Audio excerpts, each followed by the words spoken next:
Olá pessoal, meu nome é Zé Rui e na aula de hoje, dando sequência no que nós conversamos na aula passada, nós vamos mostrar para você na prática como que acontece esse mapeamento ORM, ou seja, como que nós saímos do mundo da orientação a objetos e vamos para o mundo da entidade de relacionamento dentro do nosso banco de dados.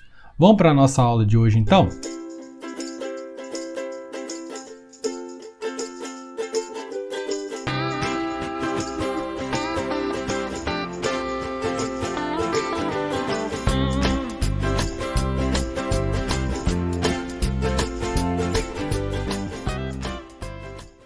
Então, pessoal, exatamente aqui que nós paramos na última aula, onde nós vimos todo o apanhado geral sobre o que é o JPA, o que é o Hibernate, qual o problema que ele ataca, né, que é exatamente essa discrepância entre esse mundo orientado a objetos e esse mundo dentro da entidade de relacionamento. Então, na aula de hoje, nós vamos ver como que faz isso, como que transforma daqui para cá. Eu já adiantei na aula anterior que nós precisamos de 3 passos primários para isso acontecer, que são eles então: adicionar a dependência do projeto Maven, fazer o arquivo de mapeamento, que é o persistent.xml, e utilizar as annotations em nossas classes para que o Hibernate possa fazer esse mapeamento daqui para lá e de lá para cá. Vamos ver cada um desses aqui agora, beleza? O primeiro ponto é: eu vou mostrar para vocês aqui no slide, depois a gente vai lá para o código e vai fazendo tudo isso, tá? À medida que a gente vai caminhando aqui, nós vamos num projeto piloto, só para a gente testar, e eu vou te mostrando tudo isso acontecendo. Então, a primeira coisa que nós vamos fazer é colocar o nosso Hibernate dentro do nosso projeto. Como nós estamos utilizando o Maven, isso se torna uma tarefa muito simples, porque basta com que eu pegue o XML que tenha a biblioteca e eu incluo ela dentro do meu poncho.xml. Só isso. Nesse caso aqui, tanto lá no site do fabricante quanto no MVN Repository você pode encontrar facilmente esse XML aqui. Então, o primeiro XML que nós vamos adicionar é o do Hibernate e um segundo que nós temos que colocar é o do banco de dados que eu vou trabalhar. Nesse caso, eu vou fazer o Hibernate trabalhar com o MySQL, então eu vou ter que ter dentro do meu poncho.xml também a dependência para o MySQL Connector Java, que também eu consigo achar no repositório central facilmente também. Se você estiver querendo trabalhar com Postgre, com Oracle, com qualquer outro banco de dados, simplesmente é você colocar a dependência específica que você estiver trabalhando, nada mais do que isso. O segundo passo é fazer o arquivo persistent.xml. Esse arquivo, eu coloco aqui sempre, um arquivo de configuração / mapeamento, porém, o nome mais correto para ele é um nome de mapeamento, que ele que vai ser responsável por essas configurações básicas desse mapeamento, tá joia? Mas o nome pouco importa, você vai chamar de arquivo de configuração, se é arquivo de mapeamento. O importante é ter as propriedades que nós vamos chamar a atenção aqui agora, tá? Primeira coisa, o seu projeto Maven, ele não vai ter esse arquivo persistent.xml, então nós vamos ter que criar um diretório, na verdade, para ele, que é o metainf, e lá dentro nós vamos criar o persistent.xml. Quando nós estivermos na prática, eu te mostro isso direitinho, tá? Mas o conteúdo desse XML é exatamente esse que eu estou te mostrando aqui, ó, que é a persistent unit, que é exatamente esse nome dessa tag principal aqui. Eu estou colocando aqui exemplo-JPA. Você pode colocar qualquer outra coisa, aula 12, como por exemplo essa aula, aula sobre JPA, desde que lá dentro, na hora que nós formos fazer o acesso a dados, dentro de uma SQL, me entenda, tá? Porque lá a gente vai chamar de JPQL, então nós vamos ter que usar esse nome aqui de novo, é o nome da PU, da unidade de persistência, tá joia? Então fique atento que o nome que você der aqui, você vai utilizar lá dentro da sua classe, que na verdade vai ser a fábrica de gerenciador de entidades, beleza? Próximo passo, pessoal, é bem simples. É simplesmente agora eu configurar, por exemplo, a URL, como você está vendo aqui, ó, a propriedade, qual que é o URL, qual que é o driver. Então vamos um por um aqui, ó.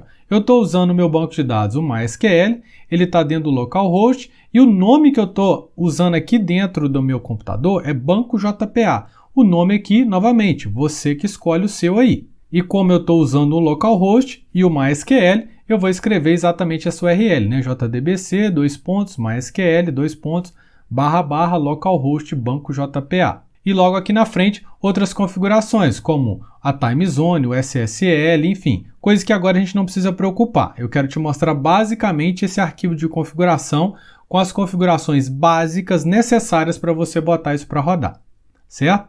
Afinal de contas, nós estamos na aula que é o Hibernate na prática. Então vamos lá, o próximo passo é o meu driver. Novamente, eu estou usando o banco de dados MySQL, basta que eu coloque aqui o driver específico do meu banco de dados. Aqui eu tenho que configurar o usuário e a senha do meu banco de dados. No meu caso aqui peguei bem didático, né? Coloquei root, password, podia ser qualquer outra coisa.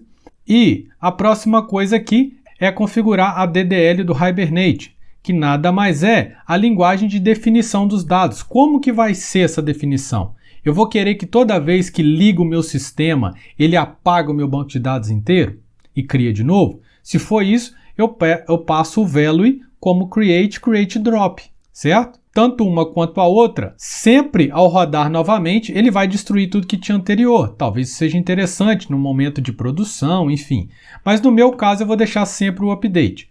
Que aí, qual que é a ideia aqui? Ele vai sempre usar a estratégia de que, se eu alterei o meu modelo de dados, ele altera a minha tabela para mim também. Um exemplo simples e rápido. Se a minha tabela de livro, que é o exemplo que eu vou te dar mais adiante, ele tem lá autor, título, e depois eu coloco um novo campo, por exemplo, a editora, ao rodar esse sistema, automaticamente ele cria essa nova coluna lá na tabela de banco de dados para mim, entenderam? Então eu vou deixar aqui o mais simples, que é o update. Próxima propriedade é definir o dialeto. Nesse caso nós estamos usando o MySQL, então eu coloco o dialeto referente a ele. Novamente, se eu quiser usar Postgre, eu vou alterar esse dialeto, eu vou alterar aqui na URL e vou alterar o driver. Só isso. E automaticamente tudo vai funcionar como deveria. Beleza, pessoal? E finalmente nós temos essas outras duas propriedades aqui, que você pode até tirar elas se você quiser, mas eu gosto de deixá-las pelo menos no momento que eu estou construindo o sistema. Por quê? Porque à medida que o Hibernate faz algumas SQLs para a gente, eu, Zé Rui, gosto de ver até mesmo para conferir se está tudo ok. Então é exatamente isso que eu estou falando, né? De formatação da SQL e de mostrar a SQL para mim eu deixo como value true. Ou seja, é muito útil para quando você está debugando, quando você está na fase de produção do seu sistema, que você precisa, às vezes, ali corrigir algum erro, corrigir algum bug. Então eu deixo isso aqui ativado como true. Talvez na hora de implantar, na hora final de entregar, eu tire isso por questões de performance, tá? Mas de forma geral, aqui para nossas aulas, eu sugiro que você deixe true também na sua casa aí, beleza? Terceiro passo agora. Terceiro passo é usar as annotations para criar de fato essa tabela para a gente. Então vamos supor o seguinte, nós temos uma classe livro que ela tem então um ID, um título e um autor. Só isso, bem simples e prático. Agora, eu não quero criar a minha tabela no banco de dados book. Eu quero que o Hibernate faça isso para mim automaticamente. Como que eu vou fazer isso? Eu vou fazer isso por meio das annotations. E é isso que eu vou te mostrar aqui agora. Então nós temos um modelo ML, vamos dizer assim, né? Um modelo de classe aqui bem simples. E aí, a partir dele, eu vou criar minha classe book, colocando aqui o ID inteiro, um título, string. Opa, aqui ficou errado. Pronto, corrigido aqui. Então o que eu vou fazer agora? Eu preciso, por meio das annotations, fazer duas coisas. Primeiro, eu preciso avisar o JPA que livro será uma entidade que ele vai precisar gerenciar ela para mim. Ou seja, o que eu estou fazendo aqui? Eu estou falando, ó, JPA, eu quero que essa classe você fique responsável por ela por mim, tá? Então, se eu alterar, colocar um campo a mais aqui, fizer qualquer alteração aqui, você faz favor de refletir isso para mim lá no banco de dados. Então, essa é a primeira anotação que nós precisamos colocar em cima da nossa classe, que vai ser então a entity. Ou seja, eu vou colocar o @entity antes da minha classe book e automaticamente o JPA vai entender, ah tá, beleza, Zé Rui não quer ficar preocupado com essa classe. Eu vou me encarregar de fazer as alterações no banco, de fazer esse correlacionamento, esse mapeamento. Beleza? Entenderam? É isso que ele faz. Só que, além disso, você tem que lembrar o seguinte, o mundo dos bancos de dados, ele tem algumas particularidades. Você deve lembrar da disciplina de banco de dados quando você fez.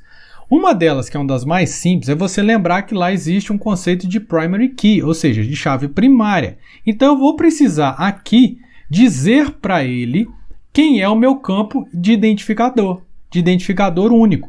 Nesse caso eu vou usar a notação @id, em cima daquele campo que eu vou escolher para ser a chave primária lá no banco de dados entidade de relacionamento. Nesse caso aqui, fica óbvio, né, que nós vamos usar o campo ID, que automaticamente ele já vai criar uma coluna, né, lá no nosso banco de dados, que é a coluna de identificador único lá, beleza?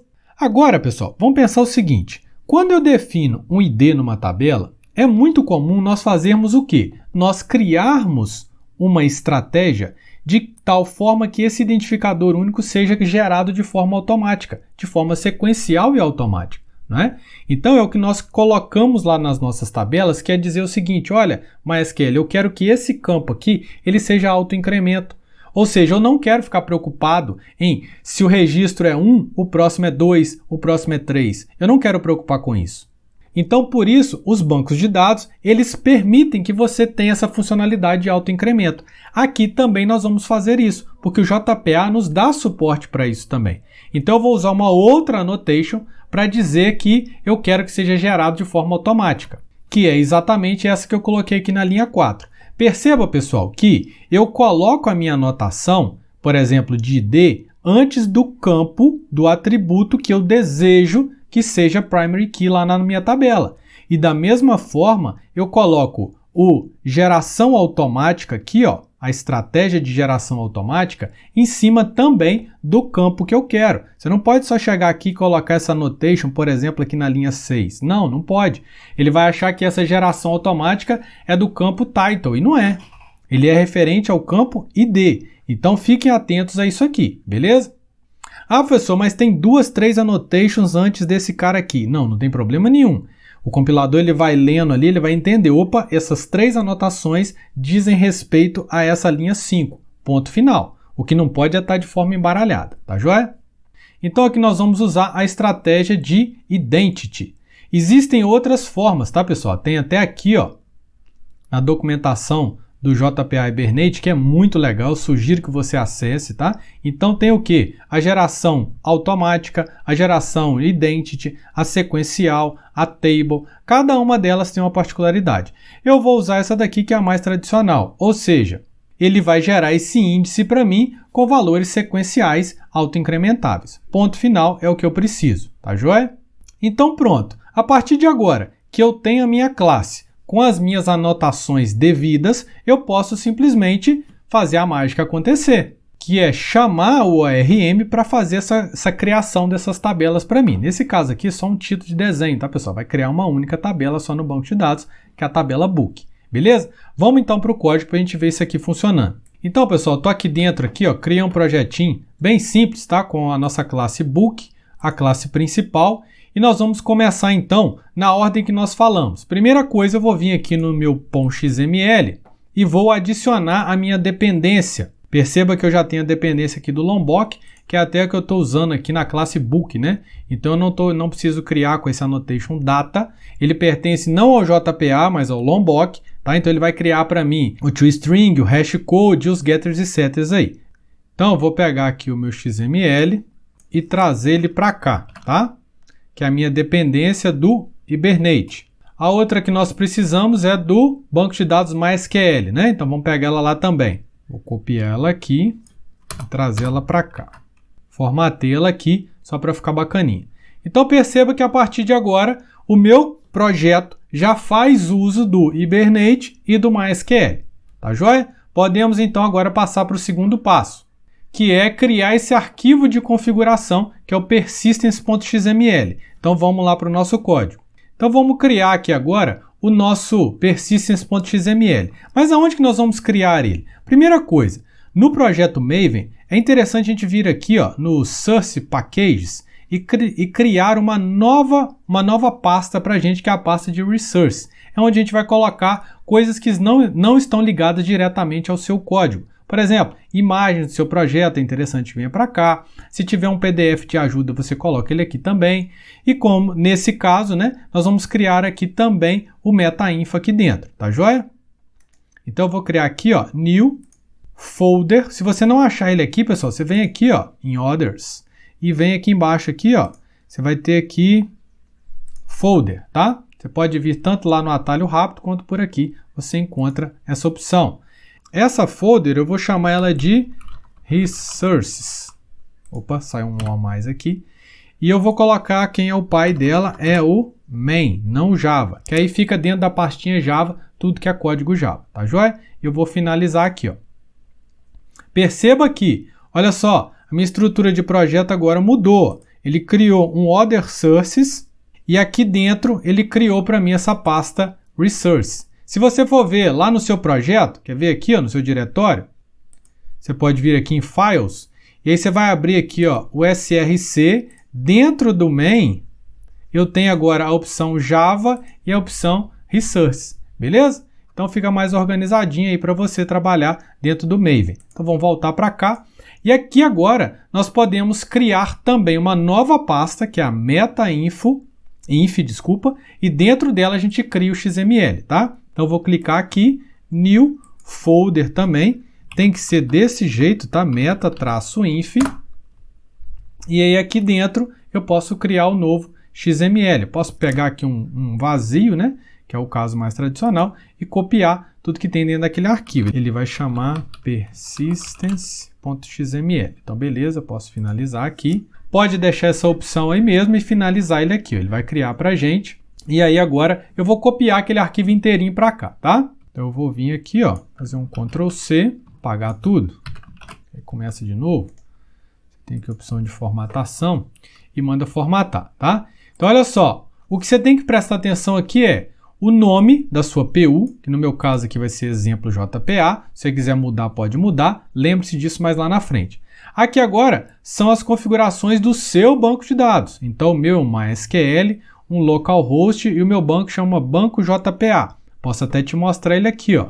Tá aqui, ó, banco de dados JPA. Tá joia? Eu tô dentro aqui do MySQL Workbench. E aí eu tenho aqui o banco de dados, banco JPA, que não tem nenhuma tabela aqui dentro, tá? Então tudo que acontecer lá vai vir refletir exatamente nesse esquema aqui, beleza? O usuário do meu banco aqui é root, a senha password. Eu vou deixar aqui o DDL como update, o meu dialeto e vou deixar esses aqui ligado como true, que é o format SQL e o show SQL. Tá joia? Pronto, feito isso, posso salvar meu projeto aqui agora, que vai estar tudo ok, tá? E agora, já está tudo funcionando? Só de eu colocar isso aqui no meu projeto, automaticamente tudo fica funcionando? Eu coloquei aqui no post.xml, criei o persistence.xml e automaticamente vai criar lá? Não, não é somente colocar as nossas dependências e criar o nosso arquivo persistence.xml. Nós precisamos também informar, como eu mostrei no slide, criar as entidades, falar quais das minhas classes aqui dentro da programação vão se tornar entidades gerenciáveis pelo JPA. Então, por isso que aqui agora eu vou ter que vir na classe Book e colocar as minhas annotations. Não só na classe Book, mas qualquer outra classe que você deseja que aconteça esse mapeamento, esse relacionamento aí entre objeto e tabela no banco de dados. Tá joia? Então aqui na tabela, na classe Book, eu vou informar aqui a anotação Entity. Sempre, pessoal, ele vai pedir aqui para inserir a dependência, né? Na verdade aqui é o import, né? Já vai importar aqui do Javax Persistence. E aí agora, o próximo passo é eu falar qual desses campos aqui, desses atributos na classe Book vai ser a minha chave primária lá no banco de dados. Então eu vou colocar aqui, ó, um @id em cima dela, que no caso é o meu campo ID. A outra coisa que nós conversamos é fazer com que esse ID seja autoincremento.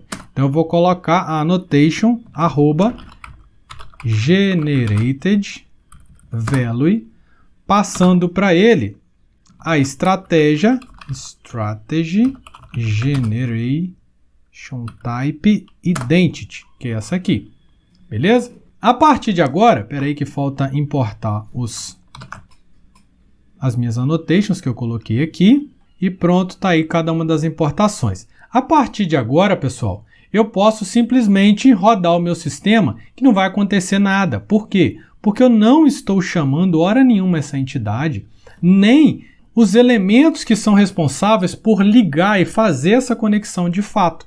Então, por isso, a partir de agora, você tem que entender dois novos elementos que entram nessa história, que são eles, então, o Entity Manager Factory e o Entity Manager.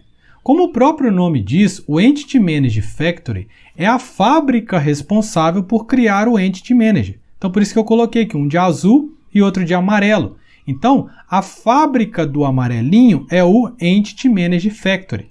Na verdade, essa fábrica ela é uma interface que ela que é responsável por interagir lá com a sua PU, que é aquele Persistence Unit, que é o XML que nós criamos. Então, ao criar essa fábrica, que está em comum acordo e sabe fazer o acesso lá com o MySQL, que está aqui, ó, que é este arquivo aqui, eu posso, então, pedir com que essa fábrica crie para mim gerenciadores de entidades. Está fazendo mais sentido agora? Por que será, então, que nós colocamos uma annotation em cima da classe book chamada entity? Porque, vamos olhar lá de novo?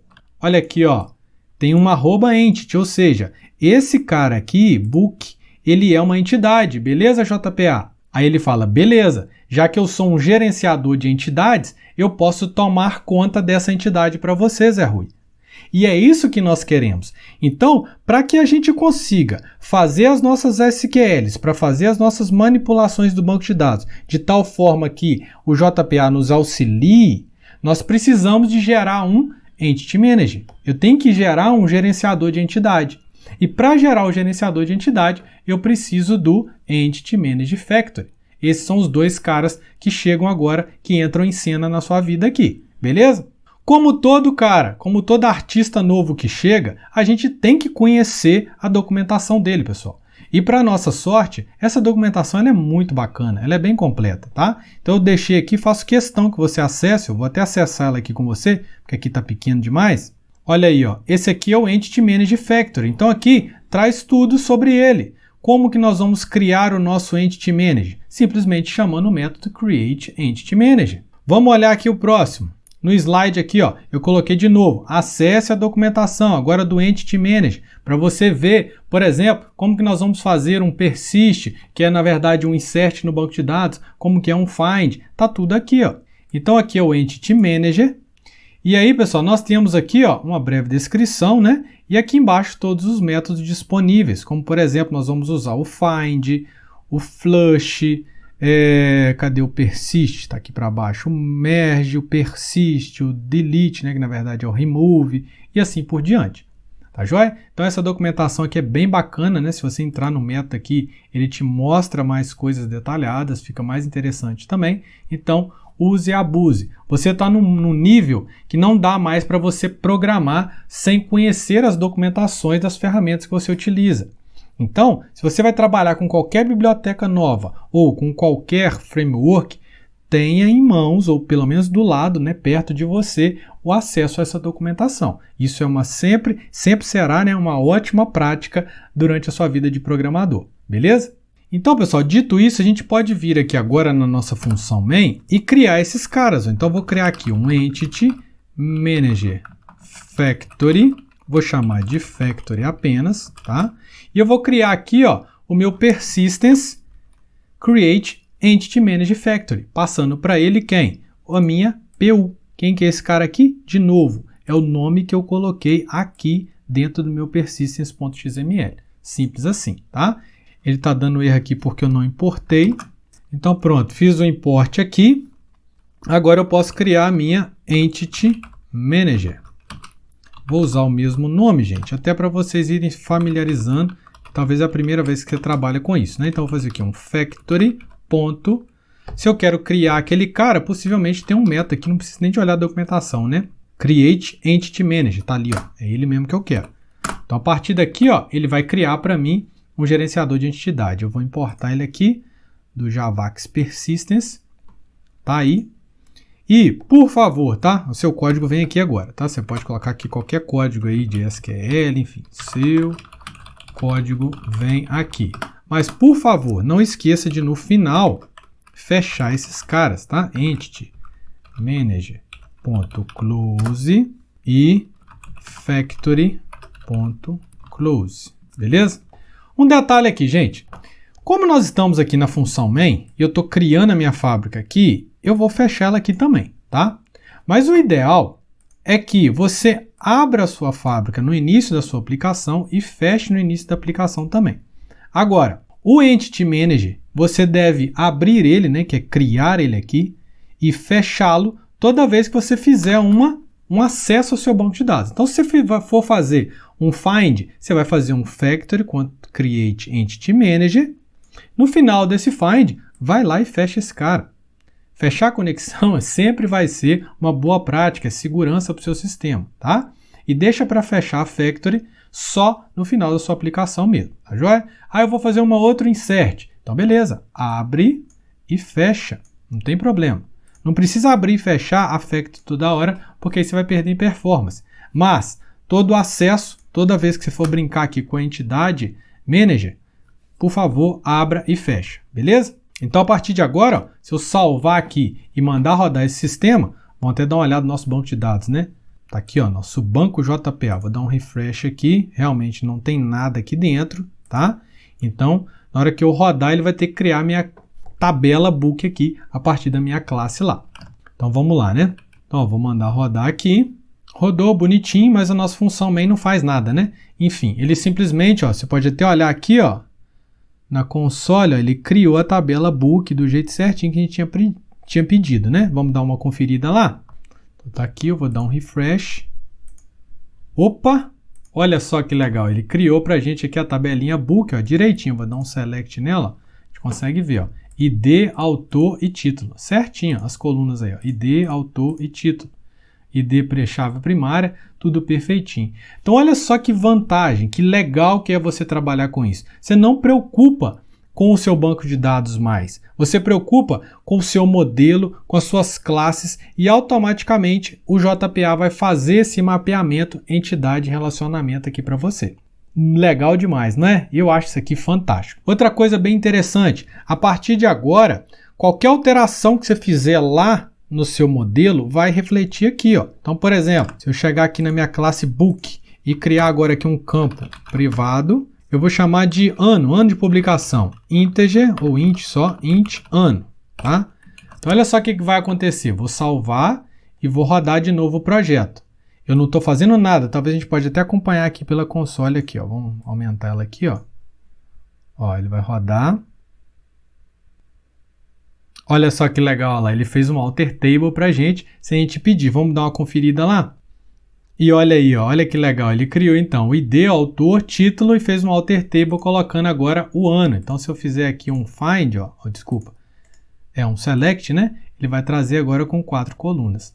Olha que legal, pessoal. O simples fato de nós colocarmos aqui em cima que ele é uma entidade, a partir de agora, o Hibernate se torna responsável por essas alterações para a gente. Beleza, pessoal? Muito bacana isso aqui, né? Então, pessoal, a gente finaliza essa aula por aqui, até para não ficar muito grande, e na aula que vem a gente vai te mostrar como que nós vamos fazer as consultas aqui dentro. Por exemplo, se eu quiser fazer um find a partir de agora, na minha tabela book, eu simplesmente chego aqui e faço, ó, entity manager.find. E aí aqui eu tenho que passar qual a tabela, na verdade aqui eu estou dentro de programação, então aqui eu passo a classe e passo, por exemplo, aqui, ó, o livro que tem o ID, a chave primária igual a 1. Ele vai achar isso para mim, eu posso colocar isso dentro de uma variável book qualquer. Vai ser simples assim a partir de agora. Aqui eu só preciso importar aqui, ó, a classe book do meu projeto e tá tudo certo. Aí eu vou te mostrar o find, eu vou te mostrar como que salva, como faz o insert, né, o update, o delete e assim por diante. Beleza, pessoal? Então, se você gostou dessa aula, dá um joinha pra gente, compartilha com seus colegas e até a próxima, onde nós vamos mergulhar um pouco mais dentro dessas consultas aí. Valeu, pessoal!